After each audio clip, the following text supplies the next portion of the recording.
Everyone, welcome back to Mohammed Shaikh YouTube channel. हमने अपनी previous video में जिसमें हमने प्रॉब्लम 1 की, उसमें हमने सीखा कि जर्नल की बेसिक एंट्रीज कैसे पास होती हैं। जब ऑनर पैसे ला रहा होता है तो उस ट्रांजैक्शन को हम कैसे ट्रीट करते हैं। जब हम एसेट खरीद रहे होते हैं तो क्या करते हैं। जब हम उधार पे सेल कर रहे होते हैं तब कैसे एंट्री पास करते हैं, या जब हम उधार पे बेच रहे होते हैं तब कैसे एंट्री पास करते हैं। तो ये 4 एंट्रीज हमने अपनी प्रीवियस वीडियो में जब हम प्रॉब्लम 1 कर रहे थे जब करना सीखी। तो आज की वीडियो में हम देखेंगे कि पूरी प्रॉब्लम, एक प्रॉब्लम में जो पूरे मंथ की ट्रांजैक्शंस होती हैं उसको हम कैसे एंट्री उसकी पास करते हैं। तो इसके अंदर जो प्रॉब्लम हम करने जा रहे हैं, इसके अंदर टोटल 10 ट्रांजैक्शंस हैं, 10 एंट्रीज हैं जिसको हम पास करेंगे विदाउट टाइम वेस्ट किए। तो अभी तक अगर चैनल को सब्सक्राइब नहीं किया तो सब्सक्राइब जरूर कीजिए। तो चलते हैं अपनी प्रॉब्लम की तरफ। तो एज यू नो कि जर्नल बनाने से पहले उसके ऊपर कुछ हेडिंग्स डलती हैं। हेडिंग्स कौन कौन सी होती है कि सबसे पहले हमारी कंपनी का नाम डलता है, यानी आप किस कंपनी की, किस फर्म की या किसी दुकान की भी बना रहे हैं तो उस दुकान का सबसे पहले ऊपर नाम डलेगा। कि जैसे कि आज हम बनाने जा रहे हैं मुबारक नज़ीर की, तो मुबारक नज़ीर का ऊपर सबसे पहले नाम डलेगा। ऐसे नहीं होगा कि हम जर्नल ऊपर लिखेंगे मुबारक नज़ीर नीचे, नहीं, इसका भी एक ऑर्डर है, सीक्वेंस है कि नाम ऊपर ही आएगा हमेशा। देन हम सेकंड बनाएंगे जर्नल हमने क्यों लिखा है यहाँ पे, जो हम बनाने जा रहे हैं, जो हम नीचे बना रहे हैं, जिसका फॉर्मेट नीचे दिया हुआ है, क्योंकि अकाउंटिंग प्रोसेस में बहुत सारी चीज़ें होती हैं, काफ़ी ज़्यादा स्टेप्स होते हैं, तो हमें बताना पड़ता है सेकंड हेडिंग में कि हम नीचे क्या बना रहे हैं। और थर्ड हेडिंग हमारे पास क्या होती है, डेट, कि किस डेट की है। ये भी तीनों हेडिंग्स बहुत ज़रूरी होती हैं, ये देना लाजमी है। ये होता है जर्नल का फॉर्मेट। सबसे पहले डेट, डिस्क्रिप्शन के sections, reference, debit and credit. ये हमें अब दोबारा रिपीट करने की जरूरत नहीं है, वीडियो को लंबी नहीं करेंगे, तो हम डायरेक्ट चलते हैं अपनी ट्रांजैक्शंस की तरफ। तो first entry we have Mubarak Nazir invested cash ₹2,50,000। Mubarak Nazir ने इन्वेस्ट किया कैश इन्वेस्ट किया 2,50,000। ठीक है। अब मुबारक नज़ीर जो है अपने घर से पैसे लेकर आए और उसने 2,50,000 रुपए अपने बिजनेस को दे दिया। हम ये नहीं देखेंगे कि मुबारक नज़ीर के पास से क्या कम हुआ क्या बढ़ा। हम ऐसा देखा जाए तो मुबारक नज़ीर के पास से 2,50,000 कम हो गए। हम कभी भी ऑनर के अकाउंट्स नहीं बनाते, हम बनाते हैं बिजनेस के अकाउंट्स। ऑनर के पास क्या आ रहा है, क्या जा रहा है, क्या हो रहा है, उसके पास कितने पैसे, हमें उससे लेना देना नहीं। हमें लेना देना है सिर्फ बिजनेस से, कि बिजनेस में क्या आया, बिजनेस में क्या हो रहा है। तो वैसे देखा जाए तो ऑनर के पास से 2,50,000 कम हुए, मगर हम इसको इग्नोर करेंगे। ऑनर के पास से क्या आ रहा है क्या जा रहा है वो हमें उससे परवाह नहीं, हमें परवाह है बिजनेस में क्या आ रहा है या क्या जा रहा है। तो बिजनेस में देखा जाए कि बिजनेस में 2,50,000 से क्या आ रहा है, कैश आ रहा है। सबसे पहली चीज तो हमें ये दिख गई। तो एज वी नो कि कैश एक एसेट का अकाउंट है। ठीक है। तो एसेट जब भी इंक्रीज होता है, इंक्रीज मतलब हमारे पास बढ़ता है, हमारे पास उसकी वैल्यू बढ़ती है, तो वो हमेशा डेबिट होता है। इट्स अ रूल, हम इसको पढ़ चुके हैं अपनी वीडियोस में, रूल्स वाली में, कि when ever asset increases it always be debit side. यानी कैश क्या है, हमारा एक एसेट है, ए मींस एसेट, और ये इंक्रीज हो रहा है, तो इंक्रीज हो रहा है तो ऑलवेज लिखा जाएगा डेबिट साइड पे। ठीक है। तो हमें सबसे पहले जर्नल के अंदर डेबिट साइड की एंट्री लिखनी होती है। हम पहले यहाँ पर क्रेडिट की एंट्री नहीं लिखेंगे। हम हमेशा जब भी ट्रांजैक्शन शुरू करेंगे एंट्री करना, तो हम पहले यहाँ पे डेबिट की एंट्री लिखेंगे। डेबिट क्या हो रहा है, डेबिट यहाँ पे क्या हो रहा है, हमारे पास कैश हो रहा है, तो हम यही लिखेंगे कि पहले हमारे पास डेबिट वाली एंट्रीज, वो एक भी हो सकती हैं, दो भी हो सकती हैं, या दो से ज्यादा भी हो सकती हैं, मगर वो जितनी भी होंगी पहले सारी डेबिट वाली आएंगी, फिर जब डेबिट वाली खत्म हो जाएंगी तो क्रेडिट वाली आएंगी। अभी हम देखते हैं कैसे। तो कैश तो हमारे पास डेबिट हो रहा है क्योंकि एसेट है, एसेट जब भी इंक्रीज होता है तो डेबिट। तो हम यहाँ लिख देंगे डेट है 1 अप्रैल। तो हम डेट वाले सेक्शन को भी 2 सेक्शन में डिवाइड करते हैं। फर्स्ट वाले में लिखेंगे अप्रैल और इधर लिखेंगे डेट्स। तो यहां पर आ जाएगा हमारा कैश 2,50,000 से डेबिट। ये डेबिट सेक्शन में लिखा गया है क्योंकि एसेट जब भी इंक्रीज होता है डेबिट होता है। अच्छा, ये हम प्रॉब्लम 1 में भी जिक्र कर चुके हैं कि जब भी ऑनर अपने बिजनेस को पैसा देता है, अपने घर से लाके पैसा देता है, अब वो उसकी सेविंग्स से हो सकता है या कुछ बेच के लाकर देता है, मगर बिजनेस को दे, कैसे भी दे हमें वो नहीं पता, मगर बिजनेस को आ रहा है, बिजनेस को ऑनर कैश दे रहा है, तो उसकी ऑनर की बिजनेस के अंदर ऑनरशिप भी क्या होती है, इंक्रीज होती है। यानी देखा जाता है कि ऑनर ने अब तक बिजनेस के अंदर कितना इन्वेस्ट किया, ऑनर कितना इन्वेस्ट बिजनेस में कर रहा है, तो उस टर्मिनोलॉजी को, उस टर्म को हम नाम देते हैं कैपिटल। कैपिटल मींस कि वो पैसा जो ऑनर ने बिजनेस के अंदर इन्वेस्ट किया हुआ है। तो व्हेन एवर कैपिटल इंक्रीजेस, जब भी कैपिटल बढ़ता है तो हम उसको क्रेडिट करते हैं, क्योंकि ये एक ऑनर सिक्योरिटी का अकाउंट है। तो व्हेन एवर कैपिटल, ये ऑनर सिक्योरिटी का अकाउंट है, इंक्रीजेस तो वो होता है क्रेडिट। तो हमें यहाँ पे फर्स्ट ट्रांजैक्शन में डेबिट की एंट्री भी मिल गई और क्रेडिट की एंट्री भी मिल गई। तो हम यहाँ पे थोड़ी सी जगह छोड़ गए, इतनी जगह छोड़ेंगे जहाँ एच खत्म हो रहा है, वहां से हम शुरू करेंगे कैपिटल का सी। कैपिटल सेम अमाउंट से बढ़ेगा जितना कैश आया था, 2,50,000। अगर कैश 1 लाख आता तो कैपिटल भी 1 लाख से ही इंक्रीज होता। हम अब देंगे अब इस ट्रांजैक्शन की नरेशन। नरेशन क्या होता है कि आपने जो इस ट्रांजैक्शन में किया उसकी आप छोटी सी नरेशन दे देते हैं, एक लाइन की, जैसे कि owner invest cash in business. Owner ने इन्वेस्ट किया कैश किसके अंदर, बिजनेस के अंदर। ये फर्स्ट ट्रांजैक्शन हमारी कंप्लीट हो गई है। अब हम चलते हैं सेकंड ट्रांजैक्शन पे। अच्छा, सेकंड ट्रांजैक्शन की डेट है हमारे पास 3 अप्रैल, ठीक है। 2 अप्रैल को हमारे पास कोई ट्रांजैक्शन नहीं हुई। Purchase office furniture on account from sky furniture stores ₹36,000। अच्छा, अब इसमें कहीं क्रेडिट नहीं लिखा हुआ, ये नहीं लिखा हुआ कि ऑन क्रेडिट, मगर ऑन अकाउंट लिखा हुआ है। एक बात मैं बताता चलूं कि ऑन अकाउंट लिखा हुआ है, ऑन क्रेडिट लिखा हुआ है, तो इसका मतलब ये चीज उधार पे बेची गई है या खरीदी गई है। अगर ये लिखा हुआ जाता है कि परचेज ऑफिस फंडेड, यानी ये परचेज किया गया ऑन अकाउंट, यानी उधार पे, इसके पैसे अभी नहीं दिए गए, ये अभी हमने वादा कर लिया, इसका पैसा हम इन फ्यूचर दे देंगे, ठीक है। ये ऑन क्रेडिट लिखा है, दोनों का मकसद ये। अच्छा, एक बात मजे की और कि हो सकता है ये दोनों लिखा हुआ ना आए, ये लिखा हुआ आ जाए कि purchase furniture from sky furnitures ₹36,000।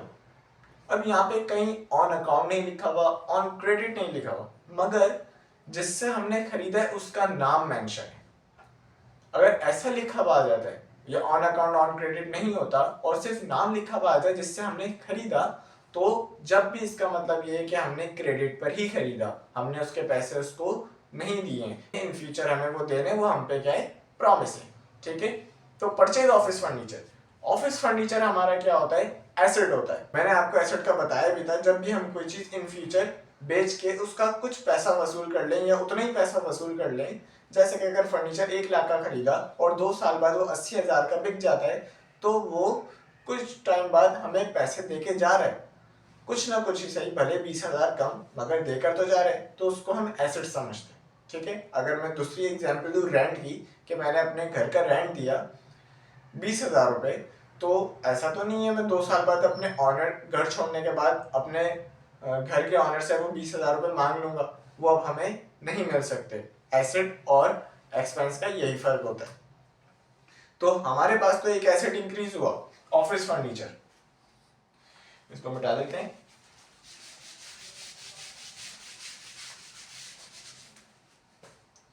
Office furniture हमारे पास क्या हुआ,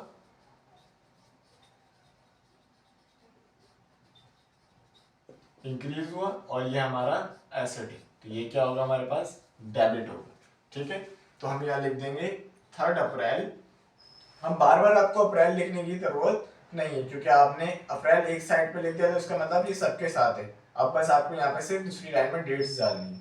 तो हमने सिर्फ यहाँ पे एसेट का नाम लिखना है, हम यहाँ पे परचेजेस नहीं लिखेंगे, क्योंकि एसेट जब भी खरीदा जाता है तो वो उसी के नाम से ट्रीट किया जाता है। अगर हम कार खरीद रहे हैं तो कार लिखा जाएगा, अगर हम बिल्डिंग खरीद रहे हैं तो बिल्डिंग खरीदा जाएगा, अगर मशीनरी खरीद रहे हैं तो मशीनरी लिखा जाएगा, या फर्नीचर खरीद रहे हैं तो ऑफिस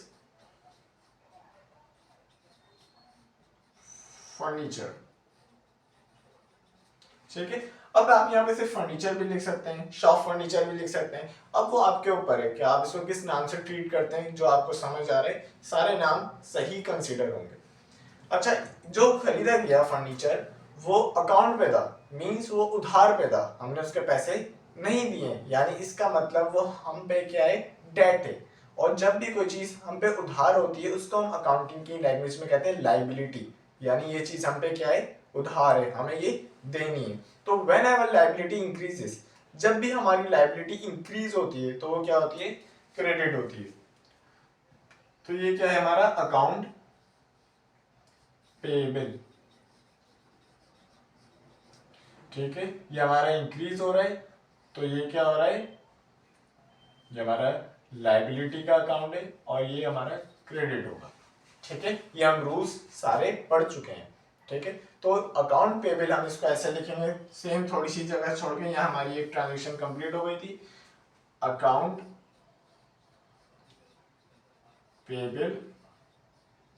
अच्छा, अब हमने अकाउंट पेबल तो लिख दिया, ठीक है, ऑफिस फर्नीचर हमने डेबिट कर दिया था 36,000 से। ठीक है, अब अकाउंट पेबल पे हम यहाँ पे थोड़ा सा डैश डाल के उस बंदे का नाम भी लिखेंगे कि जिससे हमने ये उधार लिया। क्यों लिखेंगे कि बिजनेस के अंदर सिर्फ एक ही बंदे से उधार नहीं लिया जाता, मुख्तलिफ बंदों से लिया जाता है। हो सकता है कि मैंने अभी अली से लिया और कुछ दिनों बाद आसिम से भी ले लिया, तो अगर मैं सिर्फ अकाउंट पेबल दे दूं तो मुझे कैसे पता चलेगा कि अली वाला कौन सा था और आसिम वाला कौन सा था। तो मुझे यहाँ नाम मेंशन करना पड़ेगा, वो भी लाजमी। तो हमारे पास जो कंपनी का नाम था जिससे हमने उधार लिया था उसका नाम था स्काई फर्नीचर स्टोर्स। तो आप जैसे ये लिख लीजिए स्काई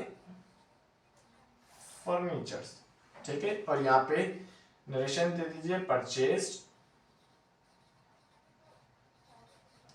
फर्नीचर ऑन अकाउंट। अब यहाँ आप ऑन क्रेडिट भी लिख सकते हैं, ऑन अकाउंट भी लिख सकते हैं। ये आ जाएगा 36,000, यानी हमारे पास एसेट्स कितना हुआ, इंक्रीज हुआ 36,000 पे, और हम पे लाइबिलिटी भी इंक्रीज हुई 36,000 की। ठीक है, नाउ हमारे पास थर्ड एंट्री है जो है 5 अप्रैल की, purchase merchandise on account from Zahid ₹20,000। अच्छा, जैसे मैंने अभी थोड़ी देर पहले ही बताया कि हम मुख्तलिफ लोगों से उधार लेते हैं, तो एक और बंदे से हमने स्काई फर्नीचर से फर्नीचर तो उधार लिया, मगर अब एक और बंदा आ गया, परचेज करी मर्चेंडाइज। मर्चेंडाइज में बता चुका हूँ, जो चीज़ हम दोबारा बेचने के लिए खरीदें। On account, on account means उधार पे, फ्रॉम जाहिद ₹20,000। अब देखें एक और लाइबिलिटी आ गई। अगर हम यहाँ पर नाम नहीं लिखते स्काई फर्नीचर तो हमें कौन सा पता चलता है कि जाहिद वाली लाइबिलिटी कौन सी है और स्काई फर्नीचर वाली लाइबिलिटी कौन सी है। तो इस वजह से यहाँ पे नाम लिखना लाजमी है। तो अब हमारे पास आती है 5 अप्रैल की एंट्री कि हमने परचेज करी मर्चेंडाइज। जब भी मर्चेंडाइज परचेजेस की जाती हैं, हम काफी लोग गलती क्या करते हैं कि उधर मर्चेंडाइज डेबिट कर देते हैं। नहीं, मर्चेंडाइज डेबिट नहीं होती। जब भी हम मर्चेंडाइज खरीदते हैं, मर्चेंडाइज क्यों खरीदते हैं, तो दोबारा बेच सकें, तो हम इसको एक नाम देते हैं परचेजेस का, मगर जब ही देते हैं जब वो चीज खरीदते हैं जो हमें दोबारा बेचनी है। ठीक है, अगर मैं ऑफिस फर्नीचर खरीदूं उसका नाम मैं परचेजेस नहीं दूंगा, मैं वही चीज का नाम परचेजेस दूंगा जो मुझे दोबारा बेचनी है। तो हमारे पास डेबिट क्या होगा, परचेजेस हो जाएंगी, यानी ये भी हमारा एसेट नेचर का अकाउंट है, तो परचेजेस बढ़ी तो डेबिट हो जाएंगी। तो यहाँ हम लिख देंगे, और हमेशा आप देख रहे होंगे कि मैं पहले डेबिट की एंट्री कर रहा हूँ और फिर क्रेडिट की कर रहा हूँ, वो भी थोड़ी सी गैप छोड़ के। तो ये एंट्री हमारे पास यहाँ कंप्लीट हो गई। अब आता है हमारे पास परचेजेस। परचेजेस हमने कितने करी, 20,000। ठीक है, और हमने ये चीज क्या करी, उधार पर खरीदी, तो हम पे क्या हो गई, डेट हो गई वापस से। हमें इनका जाहिद का भी पैसा देना है और स्काई फर्नीचर्स का भी देना था, तो ये वाला भी क्या हो गया, हम पे डेट हो गया। हम पे लाइबिलिटी हो गई, उधार ही उधार चढ़ रहा है। तो जब भी लाइबिलिटी बात की थी कि जब भी लाइबिलिटी इंक्रीज होगी तो वो क्या होगी, क्रेडिट होगी। तो यहाँ हम क्या लिखेंगे, अकाउंट पेएबल सेम जाहिद करके, Zahid 20,000 purchase merchandise on account. ठीक है, ये एंट्री आपको यहां तक समझ में आ गई होगी। अब चलते हैं अपनी फोर्थ एंट्री को, जो हुई है 7 अप्रैल को। Paid office rent for the month of April 21,000। हमने ऑफिस रेंट पे किया 21,000 अप्रैल के महीने का। ये बात याद रहे, अभी हम अप्रैल की ही कर रहे हैं और अप्रैल का ही रेंट पे हुआ है। अब हमें घर चाहिए, हमें शॉप चाहिए, हमें अपना गोडाउन चाहिए जिस पे हम अपना बिजनेस कर सके, तो उनके रेंट्स भी तो पे करने। मगर ये बात याद रहे कि रेंट्स कभी भी वापस नहीं आते, वो एक दफ़ा खर्च हो जाए और हम उसका फ़ायदा ले लें, उस जगह का फ़ायदा ले लें, तो वो हमें वापस नहीं मिलेंगे इन फ्यूचर। ऐसा नहीं है कि जब हम उस गोडाउन या शॉप को छोड़ेंगे तो हमारा ऑनर हमें वापस सारा पैसा ला के दे देगा जो हमने रेंट का दिया है, ऐसा नहीं होगा। मगर एसेट में ऐसा होता है कि अगर हम गाड़ी खरीदते हैं तो वो इन फ्यूचर बिककर हमें पैसा देकर जाती है। रेंट हमारा क्या हो जाएगा, फिर एक्सपेंस नेचर का अकाउंट हो जाएगा। तो एक्सपेंस जब भी इंक्रीज होता है, एक्सपेंस जब भी इंक्रीज होता है तो वो क्या होता है, डेबिट होता है। तो हम यहाँ पे ट्रीट करेंगे इसको 7 रेंट एक्सपेंस। ठीक है, यहाँ आप रेंट एक्सपेंस लिख रहे हैं या जो आपको नाम अच्छा लगे वो आप लिख सकते हैं। कितना, 21,000। ठीक है, अब यहाँ पे ना किसी बंदे का नाम था कि रेंट एक्सपेंस अकाउंट पे हुआ, क्रेडिट पे हुआ, ना ये लिखा गया कि ओनर का नाम क्या था जिसको हम पे करने वाले थे। तो कुछ नहीं हुआ, तो इसका मतलब ये क्या हुआ, कैश पे दी गई। अगर हमारा क्या हो गया, रेंट एक्सपेंस हो गया और यहाँ कुछ नहीं लिखा हुआ, तो इसका मतलब हमने कैश पे दिया, हमने कैश पे ये रेंट पे किया। तो कैश हमारा क्या है, एसेट नेचर का अकाउंट है। और एसेट जब भी हमारा डिक्रीज होता है या हम रेंट पे कर रहे हैं तो हमारे पास से कैश निकल के किसके पास जा रहा होगा, हमारे ऑनर के पास। तो वो क्या हो जाएगा, कैश हमारे पास से डिक्रीज हो जाएगा। तो कैश जब भी डिक्रीज होगा तो क्या होगा, क्रेडिट होगा, क्योंकि वो एक एसेट नेचर का अकाउंट है। तो यहाँ पे हम लिख देंगे कैश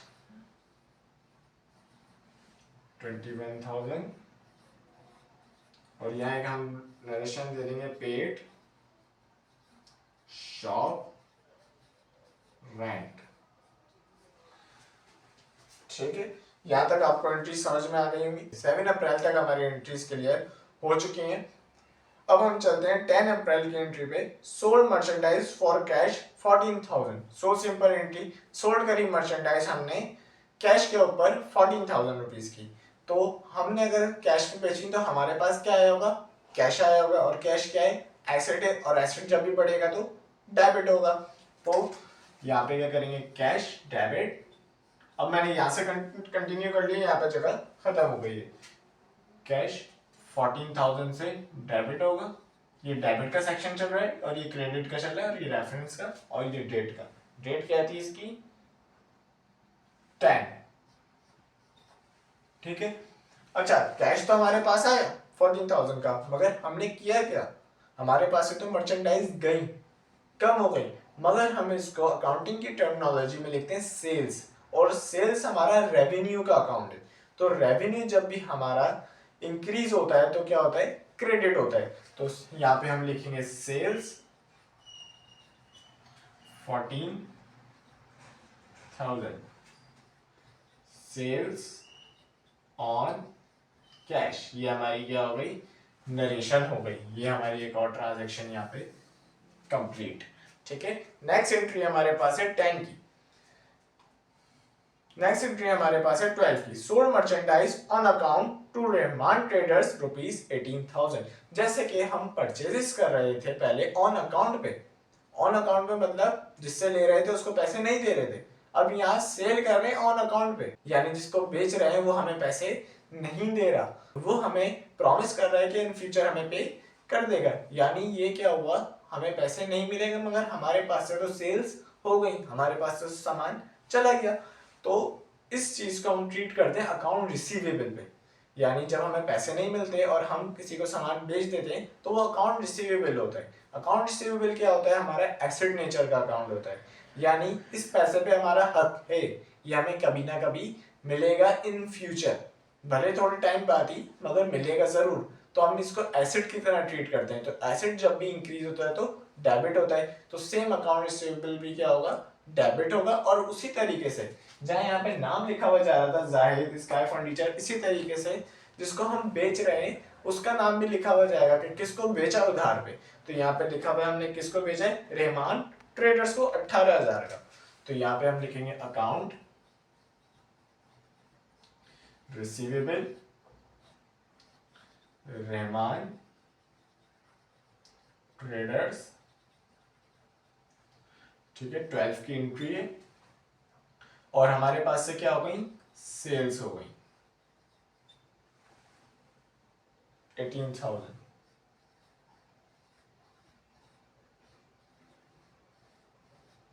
यहां पे हम लिख देंगे सेल्स ऑन अकाउंट, ठीक है, ये हमारी एक और ट्रांजेक्शन कंप्लीट। नेक्स्ट हमारे पास एंट्री है 15 अप्रैल की, परचेज मर्चेंडाइज फॉर कैश 32,000। हमने क्या करी, परचेज करी मर्चेंडाइज कैश के ऊपर, यानी हमारी क्या हुई, दोबारा से मर्चेंडाइज हमने खरीदी, वही चीज खरीदी जो बेचनी है, तो ये क्या हो जाएगा, अगेन परचेजेस हो जाएगा। यानी हमारे पास डेबिट क्या होगा, परचेजेस, और कैश पे खरीदी, तो कैश हमारे पास से क्या हो गया, चला गया। तो एसेट हमारा एक क्या हुआ, डिक्रीज हुआ। तो कैश हमारा एक एसेट है, वो डिक्रीज होगा तो क्रेडिट। तो यहाँ पे क्या हो जाएगा, 15 अप्रैल परचेजेस। हमने अगर कैश पे खरीदा है तो हमें कोई जरूरत नहीं है यहाँ पे नाम लिखने की, और इसमें आपके ट्रांजैक्शन में नाम होगा भी नहीं अगर हमने कैश पे खरीदी है, ठीक है। कितने की खरीदी है हमने, 32,000, ओके। और हमने कैश पे खरीदी है तो हमारा कैश क्या हो जाएगा, 32,000 से क्रेडिट हो जाएगा। तो हम यहाँ लिख देंगे परचेज ऑन कैश, ठीक है। तो ये एंट्री भी हमारी कंप्लीट हो गई। नाउ हमारे पास 19 एंट्री है, पेड कैश ₹16,000 टू जाहिद। अब जाहिद कौन था जिससे हमने यहाँ पे परचेजेस खरीदी। अब वादा कर कर आए थे तो आगे जाके पैसे भी तो देंगे, ऐसा तो नहीं है कि वादा कर लिया पैसे नहीं दे रहे, फ्री में बिजनेस चल रहा है, ऐसा नहीं होगा। अगर हमने वादा किया है तो कहीं ना कहीं उसी मंथ में हम उसको पैसे देंगे भी, और उसकी ट्रांजैक्शन भी हमारे पास आएगी जरूर। और वो आ गई कि पेड कैश कर रहे हैं जाहिद को 16,000 का। अब हमारे पास से क्या जा रहा है, कैश जा रहा है, हमारे पास से क्या हो रहा है, कम कैश कम हो रहा है। तो कैश हमारा एसेट था, तो एसेट जब भी कम होता है, डिक्रीज होता है, तो क्या होता है, क्रेडिट होता है। तो हमें क्रेडिट की एंट्री पता चल गई, अभी डेबिट की एंट्री तो पता नहीं चली, तो पहले तो हमें डेबिट से एंट्री शुरू करनी होती है। तो डेबिट की एंट्री क्या होगी कि जो लायबिलिटी हम पीछे बढ़ा कर आए थे, तो लायबिलिटी जब भी इंक्रीज हो रही थी यहाँ पे क्या हो रही थी, क्रेडिट हो रही थी, ठीक है। तो इसको कम करने के लिए हमें यहाँ पे क्या करना पड़ेगा, डेबिट करना पड़ेगा, क्योंकि हम डेबिट क्रेडिट को प्लस माइनस के तौर पे भी इस्तेमाल करते हैं। और व्हेन एवर लायबिलिटी डिक्रीजेस, जब भी लायबिलिटी डिक्रीज हो रही होती है, हम उसके पैसे चुका रहे होते हैं, तो वो क्या होती है, हमेशा डेबिट होती है। ये रूल्स आप प्रीवियस वीडियो में लाजमी पढ़ेगा जो हमने बनाए थे, rules of debit and credit. तो वो अगर आपने नहीं पढ़ी तो ये आप कंफ्यूजिंग होगी, वो पढ़कर आएंगे तो ये बहुत अच्छा रहेगा। 19, ठीक है, जो हम यहाँ लायबिलिटी इंक्रीज कर रहे थे, क्रेडिट कर रहे थे, वो यहाँ क्या कर देंगे, डेबिट कर देंगे। अकाउंट पेबल जाहिद, और हमारे पास से क्या डिक्रीज हो रहा था, कैश। अच्छा, अभी फुल पेमेंट नहीं कर रहे, हमारे पास कितनी लायबिलिटी, 20,000 की, मगर पेमेंट कितनी की जा रही है, सिर्फ 16,000 की। इसका मतलब अभी भी 4,000 की लायबिलिटी मौजूद है, मगर हम सिर्फ यहाँ वही अमाउंट लिखेंगे जितना हम पे कर रहे हैं।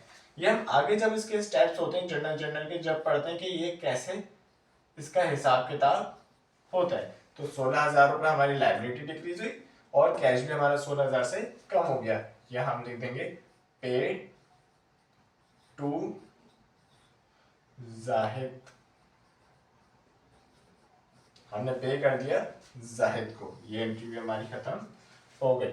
नेक्स्ट एंट्री है हमारे पास 25 की, withdraw cash 4500 to private use. Owner ने क्या करा, 4500 निकाल लिए बिजनेस में से प्राइवेट यूज के लिए। प्राइवेट यूज मतलब उसको हो सकता है अपनी वाइफ के लिए कोल्ड ड्रिंक लेनी हो, उसको अपनी वाइफ को डिनर पे ले जाना हो, तो ये प्राइवेट यूज है। इसमें बिजनेस में तो कोई एसेट नहीं पड़ा, या ये बिजनेस का एक्सपेंस तो नहीं था। ऐसा तो नहीं है कि बिजनेस में उसकी वाइफ ने हेल्प करी तो उसको 4500 दें, नहीं, ऐसा कुछ नहीं हुआ। ठीक है, हो सकता है उसको अपनी फैमिली के लिए जरूरत हो, अपने बच्चों का स्कूल में एडमिशन कराना हो, तो ये प्राइवेट यूज के लिए 4500 ऑनर लेकर गया बिजनेस में से अपने इस्तेमाल के लिए, खुद के लिए। बिजनेस का इसमें कहीं भला नहीं हुआ, बिजनेस का ना ये एक्सपेंस था, बिजनेस का ना ये एसेट था, ना कुछ भी था। तो जब भी ऑनर बिजनेस से पैसा लेकर जाता है अपने लिए, खुद पे खर्च करने के लिए, तो उस टर्मिनोलॉजी को हम क्या कहते हैं, ड्राइंग्स। ठीक है, तो जब ऑनर पैसा ला रहा था तब कह रहे थे कैपिटल, और जब हम क्रेडिट कर रहे हैं तो अब ले जा रहे हैं, तो जाहिर सी बात है इसका उल्टा डेबिट करेंगे, और डेबिट में हम कैपिटल नहीं लिखेंगे, उसकी टर्मिनोलॉजी अलग हो जाती है, उसको हम लिखते हैं ड्राइंग्स। क्या लिखेंगे डेबिट में, ड्राइंग।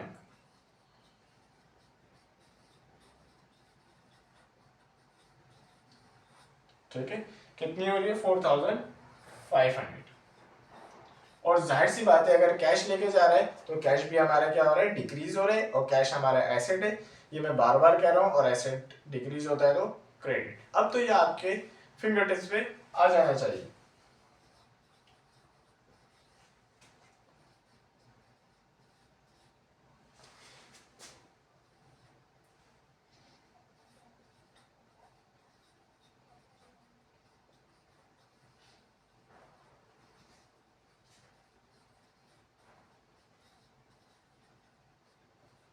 ऑनर ने विड्रॉ किया कैश फॉर पर्सनल यूज के लिए। ठीक है, ये हमारी हो गई 25 एंट्री। अब हमारे पास लास्ट एंट्री 30 की, paid ₹3260 to city government for trade tax. अच्छा, जो बिजनेसेस होते हैं उनको गवर्नमेंट को टैक्स भी देना पड़ता है, ऐसा नहीं है, बहुत ज़्यादा टैक्स होते हैं, duty tax and sales tax, company tax, मुख्तलिफ किस्म के टैक्सेस होते हैं। तो ये ट्रेड टैक्स था जो उनको देना पड़ा गवर्नमेंट को। अच्छा, अगर हम इसको देखें कि ये एक्सपेंस होगा, एसेट होगा, क्या होगा, ऐसा तो नहीं है ट्रेड गवर्नमेंट बिजनेस बंद करने के बाद हमें ये ट्रेड टैक्स वापस कर देगी, नहीं तो वो तो एक दफा चले गए तो चले गए।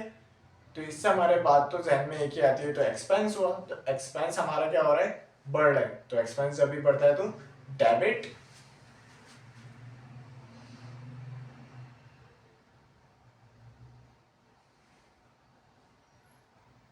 थर्टी की एंट्री है, हाँ, यहाँ लिखेंगे हम टैक्स।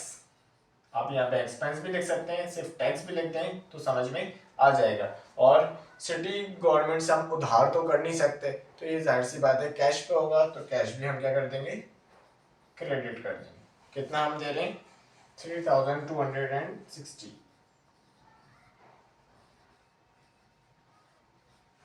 ठीक है, पेड टैक्स।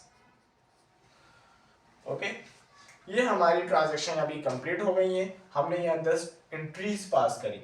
ठीक है, इस एंट्रीज में, इस 10 की 10 एंट्री में आपको जरा भी कहीं डाउट हो कि ये कैसे हुआ, या यहाँ ये आपने कैसे लिखा, तो आप कमेंट सेक्शन में पूछिए, मैं आपको अपनी ईमेल दूंगा, आप उस पर पूछिए कि ये कैसे आपने एंट्री पास करी, आई विल गाइड यू पूरे प्रॉपर तरीके से। तो ये हमारी जर्नल थी। अच्छा, इसमें कुछ चीज़ें ऐसी नहीं कि यहाँ पे 3260 था। ठीक है, अकाउंटिंग में जितने का अमाउंट होता है, ऐसा नहीं है मैं इसको राउंड ऑफ करके लिख दूं कि 3260 है तो 3300 लिख दूं, नहीं। अगर 3261 भी होता तो मैं इसके आगे 1 भी लगाता, एक एक रुपया बिल्कुल बराबर लिखना है। तो जर्नल में इस तरीके से ट्रांजेक्शन्स पास होती हैं। डेट है, हम इसका एक छोटा तरीका कर भी चुके हैं, ये इसका प्रॉपर पैटर्न था। Thank you so much for watching and don't forget to like.